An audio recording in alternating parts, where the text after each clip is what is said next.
Hello and happy Friday, and thanks for tuning into RadioFreeRhinecliff.org. And this show in particular, correct me if I'm Norm, I'm your host, Norm, and I'm thrilled to be here tonight with Mr. Dave Leonard. Hi, Norm. Hi, Dave. Thanks for being here. That's a treat. Now, for people who really follow the show closely, they're like, wait a minute, and know you. They're like, why is he there? The show, as we define it here at RadioFreeRhinecliff.org, is for people who live or work in Rhinebeck. I interview people who live or work in Rhinebeck, and you are currently working in Rhinebeck. Yes. What the hell are you doing here? It's a podcast, Hudson Valley Unleashed. Oh. Keeping the Unleashed theme going. What's that? What do you mean keeping it going? Well, because I had a radio show called Radio Unleashed. Oh, you did? I did. Where could one have possibly? Well, it was the format that started. Can we talk about other radio stations here? Yeah, heck yeah. It's what was the premise for the FM for KZE, which is in Red Hook. But Wait, it was in Sharon, what was the Connecticut premise? Well, there was an AM station, and I was on the radio at DST, and I was selling advertising and starting WKZE, and I was working with the powers that be and the legal FCCs and all that, and we got an FM, and then I had a radio show in the FM. It was a 2-hour show called Unleashed, and then over time, we turned the format into the Unleashed format, and that still goes today. Well, what in the world is the Unleashed format? Oh my gosh. Exploring and extending the boundaries of music. It's exploring and extending the boundaries of music. Yeah, but I can't go deeper. Is that what? I just thought it fit on a bunch Barry of White would slug you. Oh man, I just found old cassettes. Actually, I used to play show, and I found the Barry White Boys, and an old band I remember. Anyway. The Barry White Boys. Yeah, that's great. Yeah, so I've just had the opportunity to play all kinds of music. Like I could play old jazz, I could play the Clash, I could play some new unsigned artist, or the guy playing guitar on the green. It gives sounds like freeform radio. It was freeform radio that somehow got lost or got taken over by the more corporate radio conglomerates out there. And I kept it going. No, so Unleashed was able to constantly do that within the realm, and so I think build a nice audience in the Hudson Valley is pretty cool. And then I syndicated after a while. So what'd you syndicate? I took the show. So the show became the station, right? And let's back up. You had a show.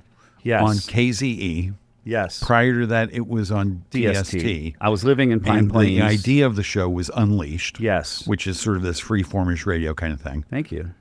You could help me. I'm trying to. Yeah. Maybe I'm just a DJ. I just play music. Yeah. I'm just a poor DJ. And so then you went and what happened after KZE? Or during or whenever? Well, yeah, I went back to Radio Woodstock and we started this thing on the internet, this new thing. So I left KZ, but they kept going, went back to DST, started the internet thing, kept the show going on DST for a while, and then it was on the internet and the station. Then I left the station, stayed with the internet, but then I started syndicating the show. So I was live for all those years, 20-something years, which is why I love doing this. But then all of a sudden I had to, in the can or whatever you call it, recorded in the studio and then sent it out to other stations.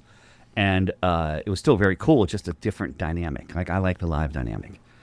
Oh, different dynamic, recording it in the solitude of your home studio. Yeah, well, I was actually in the studio at the station, then it became my home studio. Sounds like a pain in the ass selling that, syndicating it all across the U.S. Yes. I love the music part of it, wearing many hats. I was on mostly NPR stations, so I didn't have to really sell it. I would let them, I'd keep little holes, 2-minute spots so they could have their own local ads. Or local mentions because it's NPR. And so did you embed your ads in these shows that went out to the stations? I did-ish because they had to follow a certain form, and NPR is pretty strict. Yeah. So I included the national ones in my thing, but I never got like an AT&T or, big sponsor, and then COVID hit, and then it just, I stopped doing it. Wow. Yeah. It was kind of weird because it's my entire life. I got, you're known as an artist. I was known as a DJ, and all of a sudden I'm not DJing on the radio, and it was kind of weird. And then Josh, who owns Terrapin, said, "Hey, we want to get you back on the air." But chef owner yes. So we and it's based. We do stuff in his kitchen, and it's more of it's podcast like what's cool about living in the Hudson Valley, And whether you're a rock star or you're a local painter or you're the guy who works in the kitchen, or if you're the musician, doesn't matter. We just whoever makes up who lives here in the Hudson Valley, we bring them on, and it's a awesome podcast. Right, it is? Yeah, I think so. I'm enjoying it. It's so good. weird because my life was music, Right. And talking, interviewing. I don't know. We still get to know people, and so far it's between like Josh and I have friends and connections. We're just bringing a lot of people on that we know that live in the Valley. It's been kind of fun. Right. And that's expanding more. We're just wrapping up our first season, and it's going to expand more next season. And so what does it mean, wrapping up your first season? We're taking a few months off. We have like 15 shows to still put out. I guess 12 shows, I should be clear, that we still have to finish tying up and producing and all that. And then we'll distribute them. And then we'll start again in the spring. And how much producing does it take? I mean, so you interview people. They come to your studio. Josh's kitchen. Yeah. And when Josh said, "Hey, we want you back," I'm like, "Josh, I'm older. It's time to pass the torch."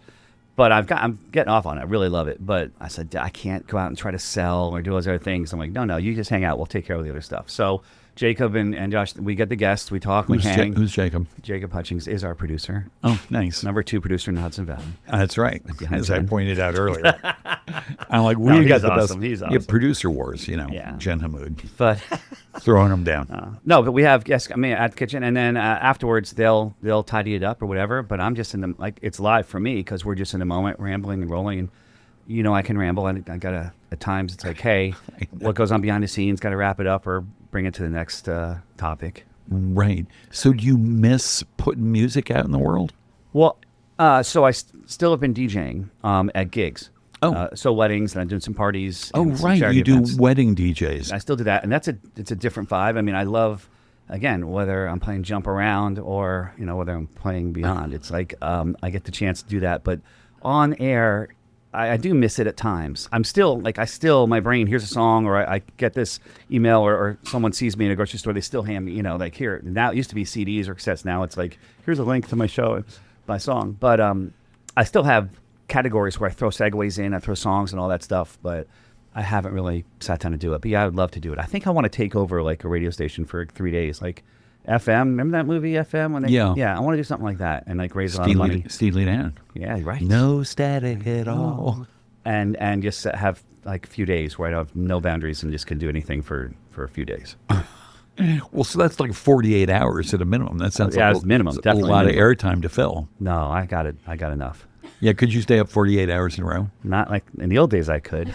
Yeah. Yeah. Huh. So, but now you're doing weddings. Yeah, and even that, I'm managing other DJs, and I'm doing fewer myself. What do you have, like a DJ company? I do. It's called JTD.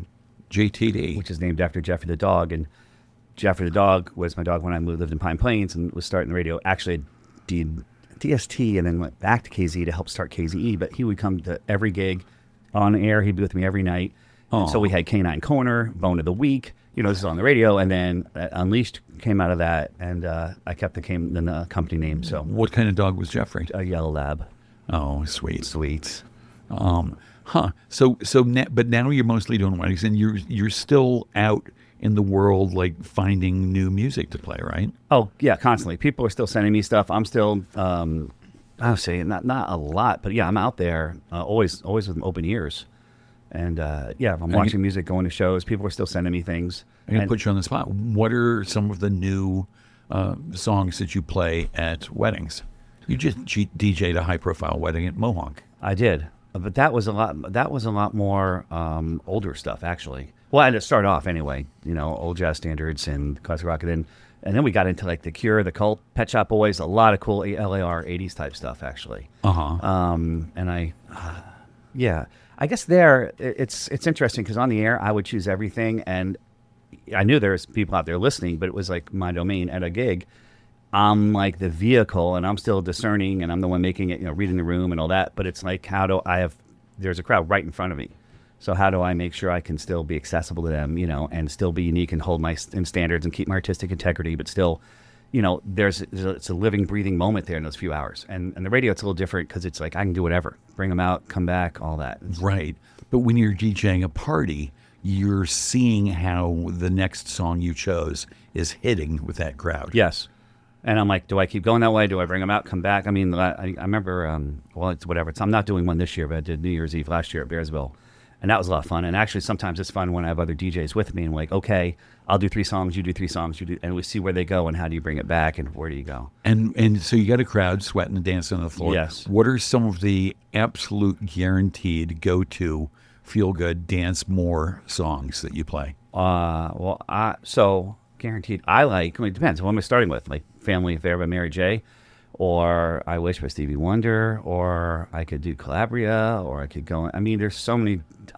It's kind of unleashed because it could be again this Latin thing, could be an old school hip hop, some old rock stuff. I mean, there's just so many good songs out there. I should probably, you get your Spotify Wrapped. Do you do that? What? No. Oh, it's like your favorite songs on Spotify. What have you listened to I'm mostly? so square. I didn't even know that was a question. Well, Spotify Rap. I'm like, what? But I think there's a thing on my when I played vinyl and stuff, I didn't keep track of it. But now on the laptop, you can say, hey, what are your most played songs, your favorite songs, and when did you play them? And there's probably some great ones in there that I don't even realize. So Spotify does the yearly wrap up, the things you listen to most. So yeah, I had like Wildfire by Salt. I also had Neil Diamond and Forever and Blue Jeans. It was ridiculous, It's like, and then my kids, when they snuck on, all of a sudden I'm like, why? How did this fit in here?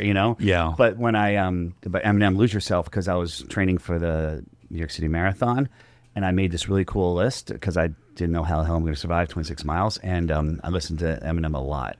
Of like motivational songs? For me personally, yeah. Like She Sells Sanctuary. There's a lot of ones in there that work for me. So back it up. You ran the New York City Marathon? Right? What the hell? Why would anybody do that? Because I just say yes. Did somebody beg you? Like, hey. No, someone said, hey, do you want to run? And I said yes. And who was that? A buddy of mine, Sean, from high school, who's also a pilot. Don't give him my number. No. And I said, okay. And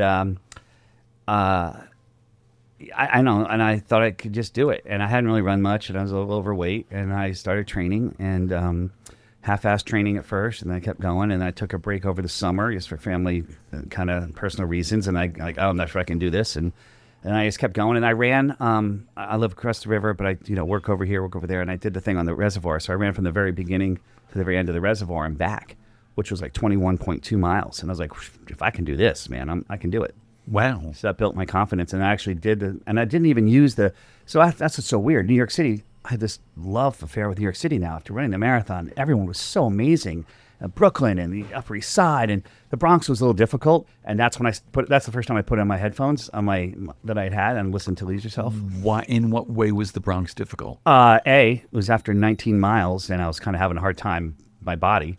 And what's your body doing at 19 miles? Slowing down. But you'd run this distance before, I'm guessing. About that far. And the last 6 miles was difficult. I hadn't ever, run 26 miles. On uncharted territory. Yes. And it's me. I'm not like a runner. There's real runners out there. But the music helped. And so the crowd dwindled. I shouldn't say dwindled. It just had a different vibe and a different energy and had to go over the bridge and all that. So music helped me. Music's always been a part of my life. I just was surprised that I didn't even, New York City carried me for the first 18, 19 miles. Right. And then you put on what you said. I put on Lose Yourself. I put on The Cult, She Sells Sanctuary.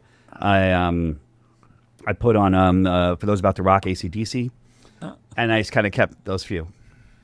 Then I went back and let the crowd carry me. Now was that Bon Scott or the other guy? The other guy. The poor other guy. He's got a name, right? Like Bon Scott was there for like 3 years, and everybody remembers the name. And then this other guy has been there like 38 years. It's like, well, who's he? Do you know his name offhand? No, I don't. He needs a shout out. The fucking guy.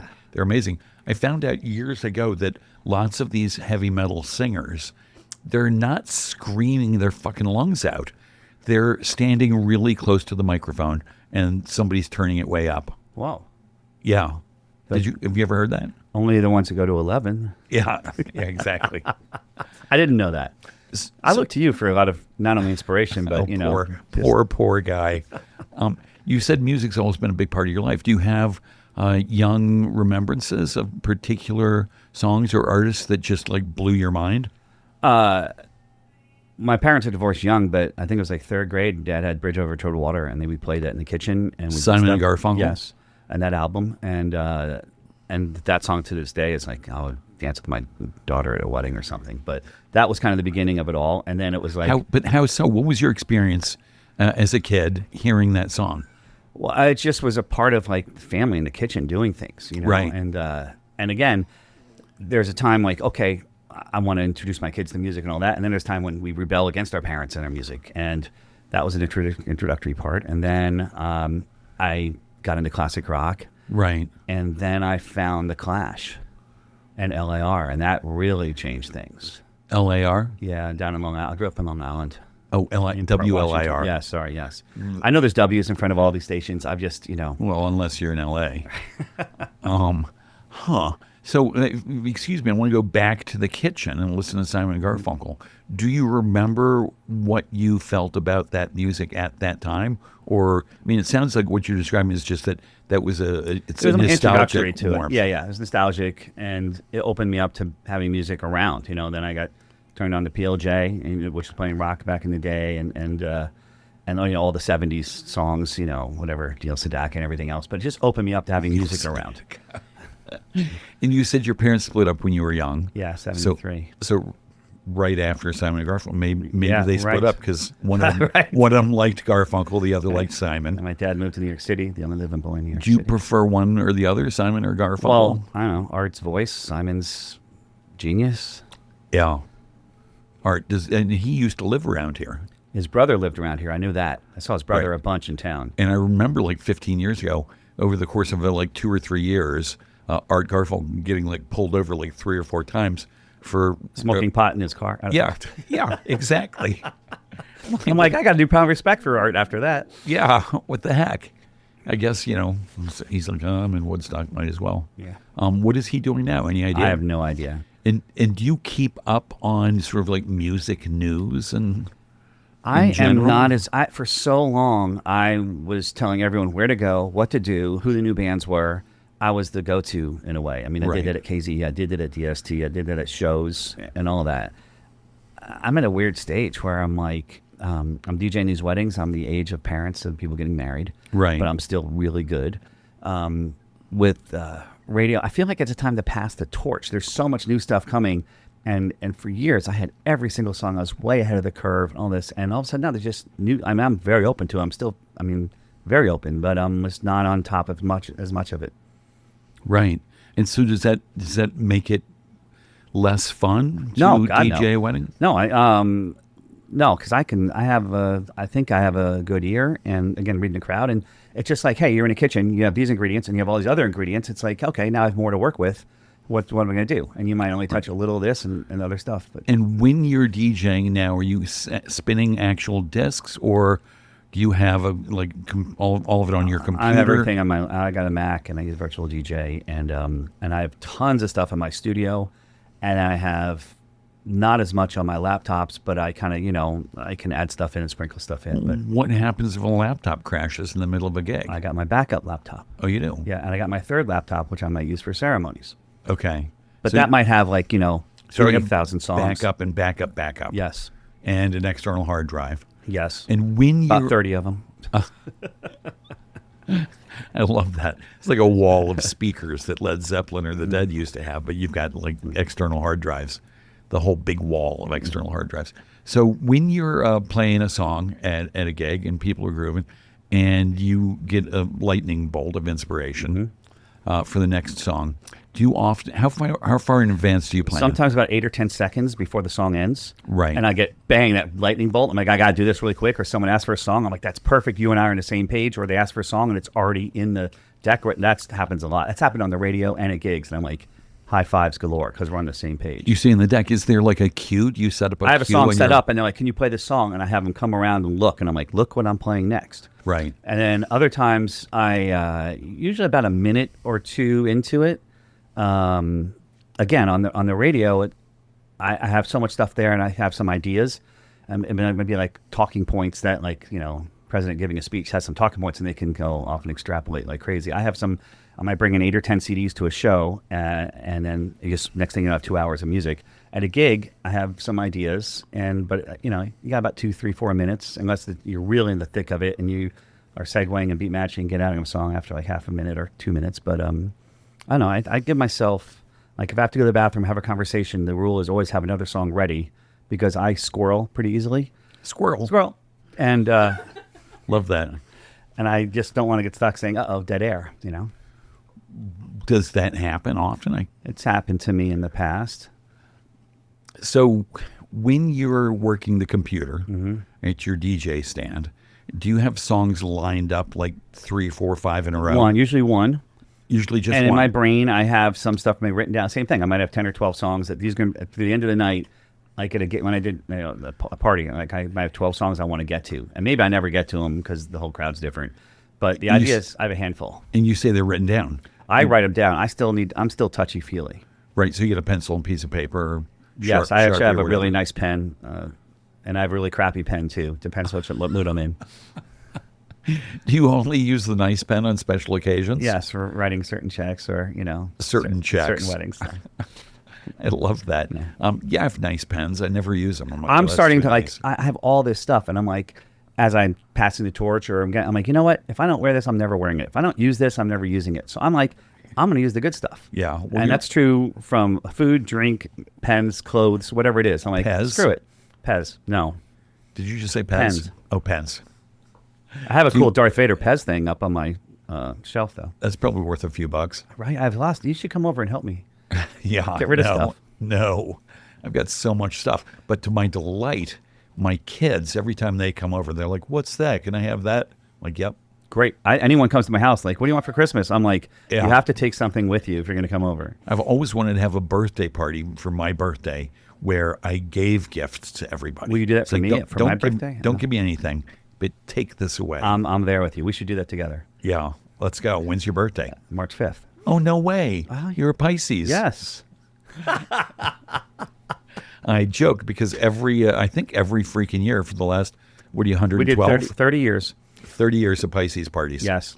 And the Pisces party has been retired? Yes. And it's it's so funny because I'm like, I don't know where I'm going to be. My daughter, I think, is going to go to Italy. I know she's going to go to Italy. I'm like, maybe I can go see her. Where am I going to, and I think I might actually be around this year for her birthday. Right. Maybe I could do an impromptu one. No, but we raised over $200,000. I did these when I lived in Pine Plains and lived in Woodstock, and I've done them in Dutchess and Ulster and all these different counties. I've had this party every year, and I think over 20 of them we raised money. Some of them, it just started off as a birthday party, and the next thing you know, it's like, let's have it just became a thing. Right. And people still look forward to it. They do. They still text me and email me and ask me, please do it again. But you've retired it. How come? Because I'm 60 years old, and I think there's other DJs out to do other things, and I don't know. Just I think certain things run its course. Yeah. I mean, I don't know. Who knows? Maybe I'll bring something else back, or I'll do something. Bring it back. You've retired a whole bunch of things. I that did. I I've really retired enjoyed. Dave Stock. That was another thing. That's why I had you here, so I could harangue you about retiring all these wonderful things. Dave Stock was 10 years again. What was Dave Stock? I just got this cool little house over in the Hudson Valley and over in Ulster County and outside of West Hurley. You're in Hudson Valley Unleashed Yes, mode. And I said, this is a pretty cool place. We need to have a party. And then the next year, like, we should have some bands, and then we should have some food trucks, and then we should have a bouncy house. And then it went from 45 of my closest friends to about 900 friends. And every year it became a thing. It was a really good family event, but it was at my property. So I ended up spending a lot of time, not necessarily gardening, but landscaping, fixing the place up, everything else, and then getting trashed. But then the last one, I said, it's going to be the last one because I had killer fireworks. I mean, nicer fireworks than Kingston or anywhere. And thank you, Jordan. And there was also the adult people in my circle that were like, you probably should have some insurance or some plan about this thing with the fireworks. So I said no, and then COVID hit. And did you have insurance? Did you call your? How about them Mets? So you didn't call your insurance guy and said, "Listen, I'm going to have like 900 people." Yeah, and he goes, "You need 9 figures." Toddlers with matches setting off the fireworks. They wouldn't do it for me. So what I did do, and I just recently am going through stuff, old radio things from the early KZE days, as well as just other, and I found the sign-in sheets with all, it was like over 800 something people, one that signed their name saying, I'm okay with this. So to offset, because the insurance company said, we'll do this to cover yourself. Uh-huh. Yeah. And did lawyers ever say, that's not going to help you? No. The insurance person said it might. And, yeah, and I didn't, but I ended on a high note. That's good. Yeah. And no serious injuries. No, just one firework that went sideways that got that guy in the pond, but he was cool. What do you mean it got the guy in the pond? I don't know. It's just someone whizzed by. Look at you, how about the Mets? And when you also had, for years and years and years, the JTD semi-organized golf tournament. Yes, that was a lot of fun. Yeah. I don't know what happened. And you retired that shit too. I did. It was. I only brought you here to complain. There's a lot of events, and I have had help. I mean, it's been amazing. I mean, it just takes a lot to put on an event to raise, and I wasn't out there like trying to get advertisers or trying to get sponsors and all this stuff, and that's kind of what you need. And so these events were amazing, but I was like, oh, I want to offer filet mignon. And the guy's like, dude, just do hot dogs and save more money for the charity or whatever. And so I had to start switching gears a little. I was like, oh, I'm going to do everything high class. And after a while, I was like, I don't know, I just wasn't getting the return. It was a lot of work for a lot of effort, and I thought maybe there's a better way to help. And then for whatever reason now, a lot of my buddies are all out playing golf. I'm like, where were you guys back then, But it was the way it started was just bringing a lot of my friends after college. And I'm like, okay, here's our cool. And then we all had all new friends. So I'm like, here, let's stay friends as we get older. And you all bring your new friends, and everyone brings their friends. And next thing you know, we'd all get together. And then it became a community event. Right. And then, again, always try to raise money for someone in need. So you retired all these things that I really enjoyed. And it seems to the casual listener, I imagine, that you stopped doing all these wonderful things so you could run a marathon, which didn't bring me any joy at all. Sorry. I'm here for your apology. Yeah, I am proud of myself for that. I felt inspired, and when my daughter's like, "Oh my God, Dad, I might do this. If you could do it, I think I could do it." I was like, "Oh, that's no all I needed." way!" Yeah, it was pretty cool. That's inspiring. Yeah, as a parent. Yes, totally cool. And so, is she training? No, God no. We hung on the couch and watched Die Hard yesterday. Oh, you did. Or she was on her phone, maybe TikToking and looking up once in a while, and I'm. I hate the way kids watch movies like that. I do too. I'm a multitasker. I was doing Christmas cards and watching and organizing. Is that what it's called, or like severely ADHD? Yes. I love multitasker. Dave Leonard, multitasker. Right. Well, there's pros and cons to that. Yeah. I'm not out there. I'm just saying I know I do it. I'm not defending it. It's just. And yeah. So you said there's pros and cons. Have you felt the cons of that? I love that about you. I think people who love you probably do. At the minimum, accept that. At the max, they think that's charming or lovely. Have you felt the cons of that multitasking personality over the years? And if so, well, I like to give 100% and say I give 100%, and all of a sudden, when that comes up, I'm not necessarily giving 100%. Right. So and sometimes I get overwhelmed. There's too many things going on, so I need almost these other events over time. I still was running a life, raising kids, I kept wanting to do these things. But it's, to me, when there's too much going on, I just get lost. So I had to kind of bring it back. There are times when, I can give you this, and try to handle it. But ultimately, that's why I say passing the torch. I'm trying to get rid of stuff, whether it's 20 pounds here, all my emails, stuff in my garage. I need less so I can give 100% more. And then sometimes to get to that place, and I feel sometimes some friendships, relationships, I'm not giving that 100%, and I'm multitasking some of those things, and there's a drawback. I'm trending. Progress, not perfection, Norm.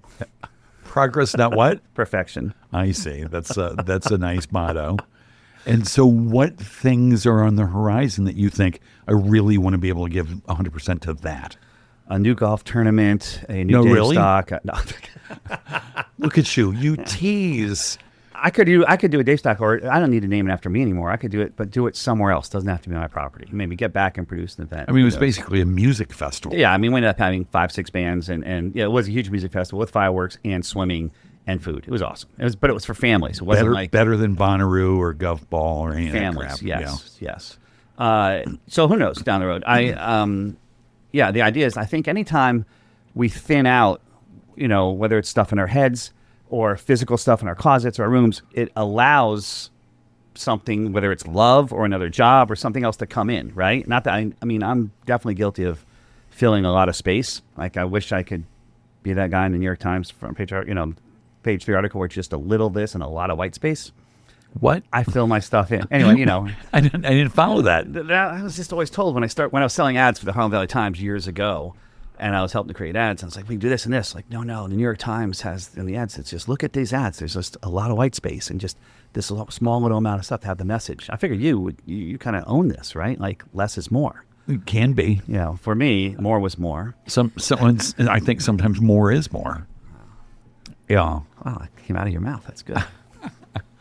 Anyway, I'm trying to do less now to then be able to bring on a few other things. We'll see. I don't know what exactly is there, but who knows? But the idea you shared sounds freaking awesome. Yeah. Sort of a family-focused music fest. Yeah.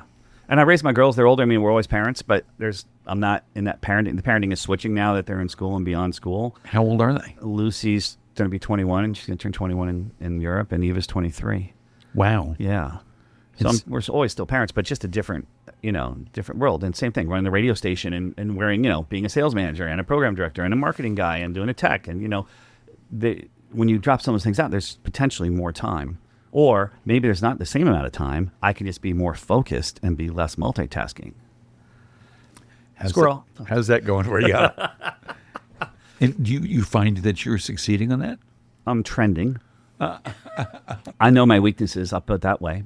But I'm not like you said, like, let's say positive things, positive affirmations. I definitely could be like, oh, Dave, what are you doing? But do you do that? Do you do affirmations? No, but I'm trying to celebrate my victories because my brain goes to, here's my to-do list. There's 20 things and I didn't get them done. And I'm like, Dave, you did this.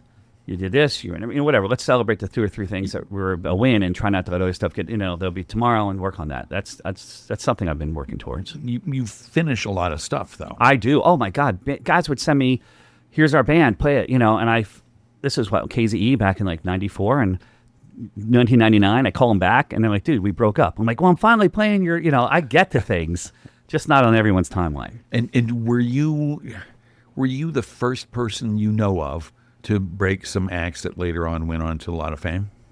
I know it's the first person to take a selfie.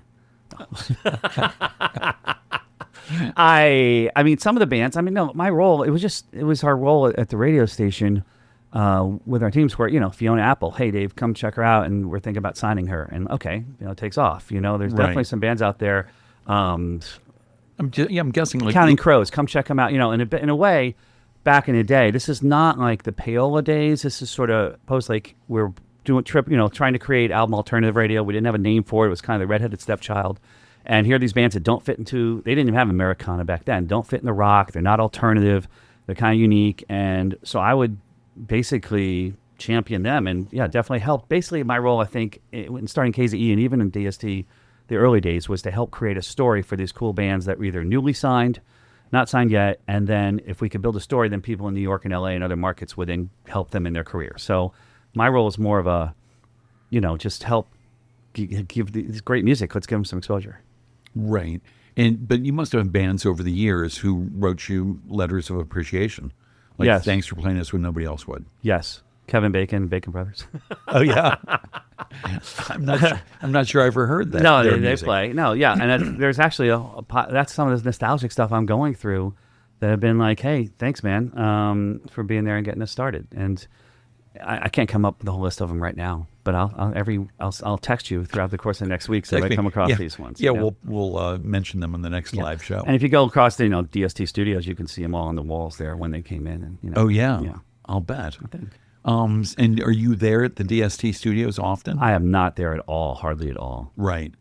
Huh. I'm not. I'm used to again. This is weird being on this side of the microphone. Right. And for a while there, I was in my own studio at my own house, and now at Josh's, and now in the kitchen. And I'll stop by, and even KZE, it's like they moved. I built the studios in Sharon, and I was part of the crew, whatever we built. And then when they moved to Sharon, I'm to Red Hook. I'm not really part of that. I'll swing by once in a while, but I think MK put me on the air once. I'll go to the station, DST, 2-3 times a year, say hi. Now, you mentioned sort of a 2-day takeover. I want to do that. What about a 4-hour takeover once a week?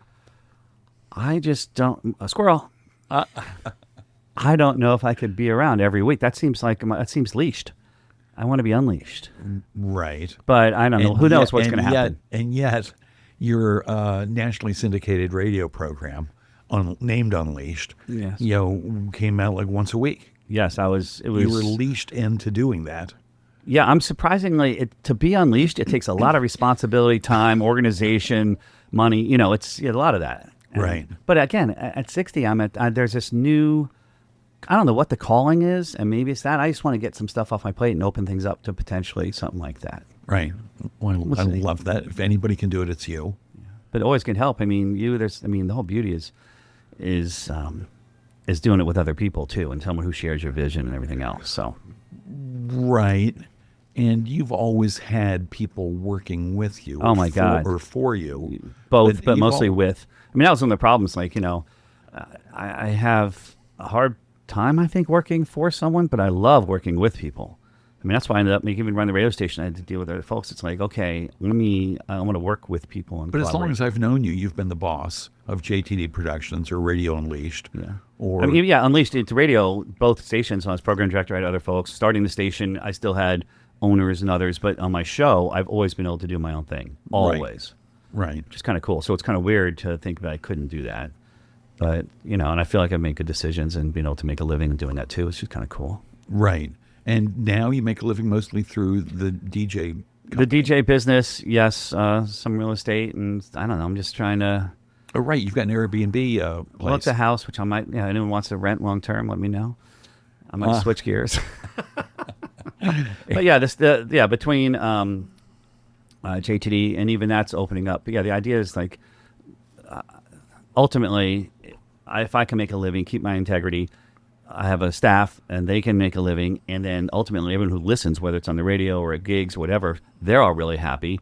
Then the circle can keep going around and around, and it's win-win. Right. Well, I hope that works out. I've been on your staff for like 15 years. Yeah, I'm grateful for your creative. Lately, I'm not getting as many paychecks, and it's again not about the paycheck. I Norm. brought you here to give you a hard time. And you're giving me a hard time helps me hone in, sharpen the knife, and get really clear on what we're doing. Oh, that's good. Yeah. Well, I look forward to seeing what's coming next. Yeah, me too. In the meantime, how did you get to the Hudson Valley? I was DJing and bartending and skiing in Jackson Hole. And I driven across. I went out. Basically, I was in Europe for the summer, and I was going to come back and after graduating and work on Joe Biden's campaign. And turns out he plagiarized and dropped out of the race. And so I'm like, well, now I've been in Europe. Let me see America. Wait, what year is this? 88, 88, 87. And then I drove across country, still my own country, hung out in Jackson Hole, got a radio gig. All that was great. I'm gonna be a lifer here. It's gonna be awesome. And then wait. So you went to Europe? Yes. After college? Yes. Where'd you go to college? Denison in Ohio. To study, not communications. I did economics and sociology. It's business and make the world better. And then I started a radio show, and then I helped work with. You started a radio show at Denison. Yeah, and then I worked with the FCC to get us whatever, like a license. Yeah, but a real license, not the 10 watts, like 100 watts. And that was able to go to the surrounding towns and everything else. And you started that station and then started, but I built it up to the next level. From 10 watts to 100 watts. Right. And I was program director for 3 years, so I actually had a chance to build versus 1 year at a time. How did you get into that? The guy across the street, across my dorm hall, said, "Hey, I'm going to do a radio show," and it was a J term, and I was like, "Oh, what's that?" A J term? You basically have a month in between the two semesters, and you could do one on campus or long. And I went on campus. Do one what? A J term, and one of the courses was be a radio DJ. So J terms is interim. January term. Yeah, interim. A January term. Thank you. And I hung out, and there's like 400 kids on campus. I got to know a lot of people. I got to learn the radio, and then. So the guy across the hallway from you, Mark, in your dorm. Yep. Said, "Hey, do you want to do this radio?" He said, "I just did this," and I said, "How do you do it?" He goes, "Oh, you can try out for it in J term. There's gonna have a class." You try out for it? Well, they don't say no. So I don't know. But still, was there some sort of audition? No. Oh, I just went on and learned and got on. And, you're all there at midnight. It's like no one's listening. So you show up, you say, "I want to do it." They're like, "Okay." Yep, and they teach you. And that's how I got here. Yeah. Yeah. Yeah. Radio is easy. I just kept avoiding real work and kept doing radio. And that happened in college. It happened in Jackson. It happened in New York. It's like. And so you got a job in the J term at Denison, running this radio station? Yes. And was it the whole freaking thing? How many hours a day did you all broadcast? That was 24/7. Okay. And so you ran it. So you got other DJs. You made sure you all had the students were there. every Some people side. had keg parties in there. Others, I had to deal with the administrator, Kevin Carrick. He was like, "This guy cursed on the air. This guy did whatever. You're going to lose your license." So I had to deal with it's kind of like Pig Vomit in the Stern movie, where I was Stern one moment and then I'm Pig Vomit the next moment. As a producer, it's very difficult to wear these different hats. And it was like, be unleashed, be leashed, whatever. So that's kind of been my role over the years as being an owner. So you're running this radio station. What was it called at Denison? WDEN? DUB, the Doobie. Doobie. WDUB? Yeah. Oh my goodness. What year is this? 84, 5, 6, 7. Sounds great. Did you have a show of your own? Party Out of Bounds.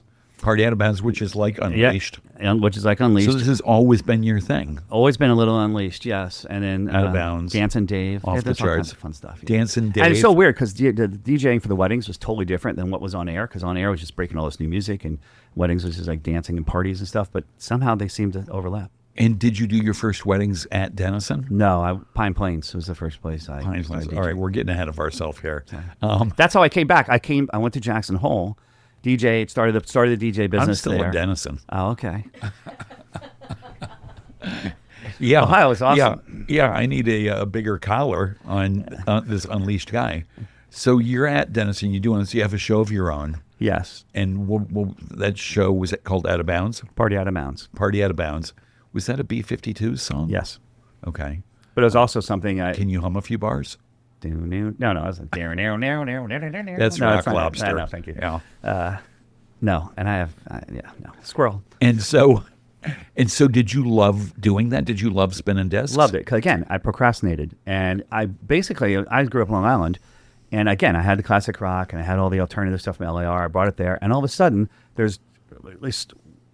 are kids from all over the country, all over the school. And all of a sudden got turned on to the Grateful Dead and African music and all kinds of stuff. It was like this King Sunny Ade. yeah, la. Fela Kuti. Anyway, and all of a sudden I'm getting exposed to all this, and I was really able to just soak it all up and then put it back on the air and learn. So I loved it. I love being on the air. And again, procrastinating productively, I became really good at that. Had you ever been on the air Never. prior to that? No. And so high school, you said you grew up in Long Island. Did Yeah. you care a lot about music growing up? Well, after, definitely was in I think all Between of us, Simon right? and Garfunkel and No, then, and then classic rock and Pink Floyd was huge. I went to, I was all into that whole scene Pink until like Floyd. 10th grade. And then I kind of switched gears, and then the whole alternative scene, I caught, the new wave alternative scene got me. So this is high school. Yes. And who were you listening to in the new wave alternative scene? A lot of Clash, Depeche Mode, out down the road, Stranglers and all these others, but Squeeze, just all the stuff back. Again, I can have shows now like, hey, this is great new music, and someone listens to it a year later. It's like, dude, this is all top 40. It's like, sorry, I was way ahead of the curve back then. That was Violent Femmes coming out with the first album. Love that. And now, do your girls bring music into your house, and you're like, from those days, you're like, what the fuck? How did this get on your radar? Eva less so. Lucy is more like, and it's not so much bring music, but like listening to a Spotify list, something else. And I'm like, I was playing that in the car. Now she thinks she found it, but no, dude, I turned you on to that a while ago. There's a little more overlap now with Lucy with some of the stuff. Did you ever get in arguments about that? She's like, no, Dad, The Cure was my find. Right, totally. I get in arguments with everyone about that. It's like, that was my favorite band. Now I have to find a new band because they get popular. But there's definitely, I think, like, I don't know how you kids, like, you try to give them these nuggets and you try to turn on the good music and just, say little things, and you don't know if they're listening. And then once in a while, like, they say something and they listen to something or whatever. You're like, oh, they listened. It's kind of a nice moment. And do you remember some of those successes with your progeny? I don't remember what I had for breakfast, Norm. All right. I love seeing them. Do you remember how long you lived in Long Island? Lived there from 1971. You were born there? No, I was born in Virginia, an Army base, Alexandria, Virginia. Oh, and was your dad in the Army? He was in the Army, and he was a lawyer. Oh, nice. And he was from the Midwest, Oklahoma. My mom and dad both were from Oklahoma. Did they meet there?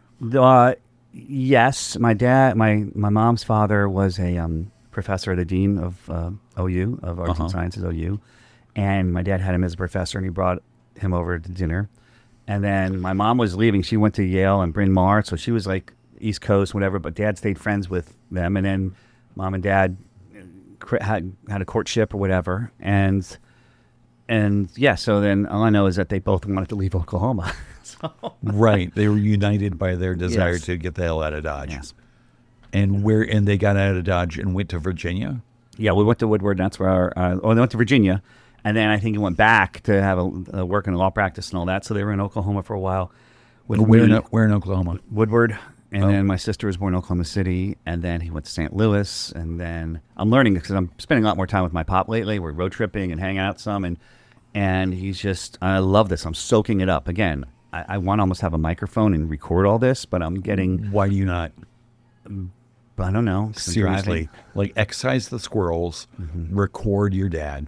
Okay. You don't work it out with him. Like, write a bunch of questions. I don't want to tell him. I just want to talk and have him listen. Like, same thing here. I don't want to know the mic's on or whatever. I just want to know it's just all happening. Do them all. I think you would love to have a history.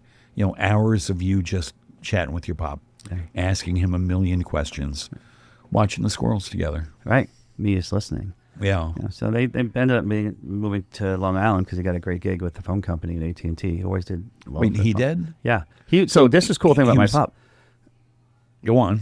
He did 2 cases, but one of them, like his role was like understanding, like legally, of course, but understanding the layperson's term and then bringing it to the FCC and explain, like going into learning all stuff the engineers and explaining it to the FCC to get things approved. And one of the things was switching the old 3-prong, big clunky things that the phones would plug into, and then getting that little new plastic thing that the thing breaks off once in a while, in your landlines.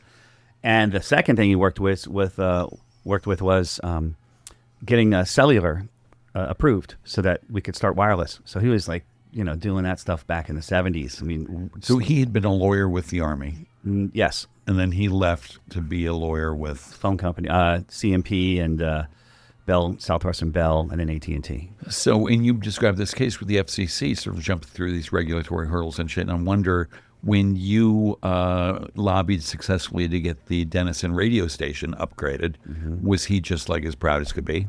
I don't even know. Call him up. Yeah. You want to call him right now? I need to ask. I'll put the recorder on and ask him that while we're driving down. Use your lifeline right now. Yeah. Hey, Dad, it's me, Dave. I'm on. Correct me if I'm Norm. I have one lifeline. Hi, Norm. Then you guys will start talking and I'll forget the question. I love your dad. Yeah. And honestly, it's one of the highlights of Dave's stock every year was sitting and just chatting with your pop. Yeah. He could hold court. Yeah. He's great. And I think, as he became general counsel and other things, he was really able to, and I didn't see this as a kid because I rebel and everything else, but I'm starting to really, I guess maybe this happens as we get older. I'm starting to appreciate my father for who he is, and he would be the level-headed, he could relate to higher ups and lower and even young lawyers not general counsel. He'd basically just be able to find a middle ground and help someone who had an issue. And I think that happened to me. He's been my closest friend since I got sober and had my accident back in 2008. Wait a minute. What's sober? What accident? I just had a bad car accident, and we all go through changes in life. And I went through the windshield. Yes, but these are 2 separate incidents. So I got sober, and then a year later, I had an accident. But during both times, my dad was there for me, and I felt like really, over those years of rebellion and everything else, he became the closest. Like, I have my close buddies, of course, from high school and college and all that, but I'd say he's probably the closest man in my life. Right. And it's been for a while. He's a wonderful guy. Yeah. Send him my regards. Yeah. So the accident, you feel like talking about that at all? I might cry. But yeah, I mean, it's been a while. Basically, the ultimate end of that is it just gave me a gratitude for being alive and being just, I can't believe I'm here. I get to watch my kids grow up. So again, they would yell and scream. I'm like, you know what? I'm allowed to hear them yell and scream at me. Fine. Right. So help me out. Because it was fucking crazy ass, like hella medevaced down to where? Well, it was going to Albany, and I guess there was some. I'm in a helicopter, whatever, in a coffin that doesn't have a lid on it, and going up there, and there's some storms. They bring me down to Westchester, and then they rebuild my face, and so now I have 48 pieces of titanium in my skull and my nose and he showed up and said, "Here's a picture, rebuild him," and of course there's a picture of Brad Pitt. It's pretty funny, but. Yeah. So is it difficult going through security at an airport? It's not. No, it's titanium. It's fine. I mean, I can't scuba dive, and I was really nervous. So when you're on an airplane, I guess they're like, we're now at our flying altitude of 35,000 feet. But whenever it's like 13,000, if they ever hold there, my head starts to throb like crazy. So there's a weird pressure moment that happens. But in general, I was really nervous about the first time I flew. But yeah. Are the cabins underpressurized until a certain I don't understand. All I know is that I have a throbbing, like a 10-inch knife banging in my right eye anytime I'm at that certain level if it stays there. Oh, God. Yeah, but just, I'm alive. Yeah, thank God. And you also mentioned sobriety. Yeah. I'm not anonymous about it. Oh, you're not? Oops, squirrel. Yeah. How about the bets? Yeah. Yeah. I just, again, it's just, that's, people have religion, people have code of honor, people have whatever, it's just being a good neighbor. That's my religion. That's your religion. Yeah. It's like, I didn't found otherwise. It's just, live with integrity and, do the right thing. Right. And were you part of an organization, a 12-step program that helped you? Yes. That helped me a lot. Uh-huh. A lot. And now I try to give back when I can. Sometimes I can give more, other times not. A lot of times it's just living my life and saying you can do it. Which organization was it? AA. We don't have to talk about any of this. That's fine. And so at some point you decided, I want to go to AA. Someone else, my actions decided for me, let's say. Well, they say the cliche is you got to hit rock bottom. Yeah. And then ultimately I think his life got out of control and I finally said, okay, I've had enough. And you get humbled to a point like, okay. And then I started listening to suggestions. And, the biggest thing for me was like, okay, I'm living my life, I'm doing my thing. And, whatever happens, it's great. But all of a sudden he goes, oh, you're hurting someone else. Oh, this is a whole new ball game. So I started taking suggestions and that was one of them. Suggestions from friends and family. Saying, yes, and people in the program. And people who you already knew saying you should come to some meetings. Yes. God bless them. Yeah, and so I've been doing that. Did one of those people become your sponsor? No. That happened afterwards. Uh-huh. But, yeah. And what words of advice do you have for people who might think that they could use that kind of help, that kind of structure? Well, the first thing is you're not alone. I mean, I just thought I was just so unique and alone. I realized, you know what? We all have issues at different time in our lives, and it's okay to ask for help, and it's okay to be like, hey, I can't do this on my own, or something's going on, and just to know that there's other people out there that can help you. Right. And whether it's one person, whether it's a group, then everyone has so many different ways of getting help, making your life better, and finding that spiritual path. But I think there is a spiritual element to it all that I was not aware of. And the spiritual element to AA. Yeah, and just for me, living my life. But yeah, I just say there's people out there and there's programs out there, and don't be afraid to ask for help because you are not alone. Right, and there's programs you go online, and there's programs around here all the time. All the time. All the time. We got Rhinebeck, Red Hook, Kingston, Anywhere. Woodstock. Yeah. Just look for the people like drinking coffee and smoking cigarettes. Yeah, or call me. Yeah, or call Dave. Sure. Or go online. Yeah. And people just show up to these meetings and not knowing what to do. And is it a pretty welcoming thing? Very. Yeah. Yeah. I still go. I don't go as often as I did. I think it's nice. I think it's like a lot of things. I go partly because it was there for me when I really needed it. And now it's like, okay, some days I might need it. Some nights, it's ups and downs. We all go through. It's just and you want to know someone's there for you. And, right. And so sometimes I'm there and I can give. Sometimes I'm there just sitting down. Sometimes I'm like, oh, I just got a nugget. Thank you. Didn't mean a nugget. Nuggets, like just an answer, every time a bell rings, just something, Right. It's like just something to, A thought. Yeah, it's a thing that like, oh, this can help me live a better life or help someone else or get me through a situation. It's funny. And I know I've told you this before, but, in the most difficult time of my life, you were there for me. And a lot of your wisdom came straight from AA and stuff. Mm-hmm. And it really was phenomenally helpful to me in my time of need. And ever since then, when I realized that it wasn't just like Guru Dave, the wisest man in the universe, that it was that and AA stuff, I just loved AA. Yeah, and it's, again, there's Buddhism, all these things come through, and whenever you're ready, you hear it, right? And it doesn't necessarily have to be through AA, just that's how I found it. Right. And different people, there's just a lot of great ways to live a life out there. And just like, we're only here for a short time. How can we, make the world better? And we all run up against stuff and we just don't want to overwhelm us. And again, sharing and not being alone it's I don't know, there's some magic in that. Right. As long as I've known you, you've been a beacon. You've been like super helpful to so many people. You're aware of that, I'm sure. He's not. I don't know. I just. Yeah, I could list 5 right now, but they might not want their names on the radio. Can you point to anything in your youth, or your parents, or anything that helped you to become a helper? I don't know. I mean, people help me. I think it's just all we got to do is pass it on, right? It's like, yeah. I think people don't always. I mean, I didn't grow up in the Midwest, but I think some of the values that my family had, my parents had, they kept with us. And my dad wanted to instill us, even though he wasn't around most of the years, growing up. I mean, I'd visit him. I think my mom's a Quaker, and she has Quaker heritage. Again, I didn't grow up Quaker at all, but I think there's some stuff in there that my mom that don't get me cry. Oh, you cry thinking about Mom? Yeah. Who passed away a few months ago? Yeah. Graham Cat. Yeah. Anyway, there's so much of her that passed through me too, and I think she was just a giving soul. And right. And were you ever tempted to become religious and embrace? No. They tried. I think Mom, 71, 73, I forget when it was, to take us to church. Oh, they tried to take us to church, and I think they got divorced, or they separated 2 or 3 weeks later. It's like, oh, we don't have to go to church anymore. I was, it just, to me, when I did go to church, it was just so structured, and I just didn't get it. And, Quaker no, the Quaker thing would have been amazing. Structured. Yeah, no, I would have, I'm talking about, it was like Presbyterian or Methodist or whatever it was, I forget. Right. No, it didn't play a role in my life at all. And, again, spirituality kind of connected with me in that religion. And the Quaker thing just came through. It just came through my mom. It just oozed out of her. It wasn't like a structured thing as far as religion goes. Yeah. Interesting. And your dad, was he? Yeah, he's very religious, and he's very involved in the Presbyterian Church. Sweet. Yeah. Huh. Well, we're almost running out of time. I wanted to ask about one other thing.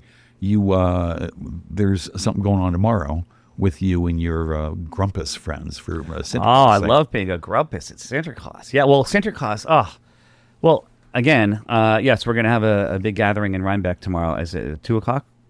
Yes, 2 o'clock. Yeah. What's funny driving over here? Can I squirrel for a second? Sure, squirrel away, The only baby. time I really drive this way is when I'm picking up my dad at the Amtrak, and I'm usually 5 minutes late. So all of a sudden I was like, oh, it's just, I had a little PTSD, and I got, I'm not late. I'm here. I'm just coming to see Norm. On time. Live radio. Right, baby. It's the way to get Dave Leonard to be on time. Unless you're Dave Dowd in 1990 when I was on DST and I was living in Pine Plains, and he's like, I got to leave the 2 o'clock shift, and it was 1:50. He's like, where are you? I'm on the bridge. He's like, I'm playing Leonard Skinnerd, Freebird. You better be here before it ends. He put the vinyl on. This is when they were playing vinyl on the station. And I got there, and it was... Oh, geez.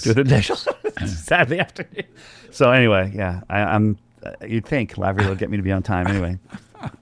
That's tough. You must have gotten a large reprimand. Yeah, mostly from Mike, but yes. So we have the Grumpus, which is great, and Sinterklaas is not happening, but we're doing a special thing tomorrow in Rhinebeck, 2 o'clock. Yeah, 2 o'clock. It's in the Foster's parking lot yeah. from 2 to 4. Again, another great community event. I just love being a part of the community, and again, immediate communities here, but also larger Hudson Valley. Just, you're a part of so many beautiful communities, and it's great. And I'm so thrilled and honored to be in some of those with you. Oh. And now you're in the Radio Free Rhinecliff community. I love it. I'm honored. And thank you so much for being here. Thanks, Norman. Our hour is gone. Of course. What hour? What are you talking about? Yeah, exactly. I thought it was a half-hour show. Yeah, it is. We went over it just for you. Everybody, thanks for tuning in. Thanks to producer extraordinaire, numero uno, Jen Hammoud. Thanks to Patricia Wind and the Epicurean family here for hosting Radio Free Rhinecliff. And thanks to all the listeners for tuning in. Have a great Friday and fabulous weekend. Hey, Merry. Thanks, Dave.